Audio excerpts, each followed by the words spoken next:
In this video, we'll walk through how to display the syllabus of a course on any page of your site using the LifterLMS Course Syllabus block. By default, the course syllabus already appears on your standard course pages, but there are two situations where you might need to add it manually. First, if you previously removed it from a course page, and second, if you want to display it somewhere else on your site, like a custom sales page or landing page. Let's start with number 1, adding the course syllabus back to a standard course page.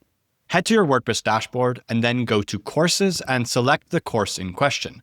As you can see, for whatever reason, this course page no longer has the course syllabus. To bring it back, all I need to do is to insert the course syllabus block. This works like any other WordPress block, which means you can hit the / key and type the name of the block, course syllabus in this case, or hit the plus icon here and then search for course syllabus. Once inserted, you'll notice that because you're on a standard course page, the block automatically knows which course syllabus to display.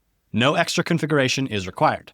Now, let's look at the second scenario, adding a course syllabus to a regular WordPress page, blog post, or custom post type.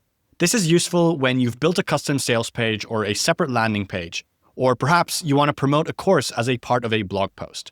The process is very similar. Simply head to the page you want to add the course syllabus to, look for that same course syllabus block, but now, since this isn't a standard course page, we need to tell the block which course to pull the syllabus from. So once you've selected the inserted course syllabus block, look at the right sidebar and find the course syllabus settings section. And here you'll see a dropdown where you can select from all of the courses on your site. Simply select the course you want to display the syllabus for, and then click Update to save the page.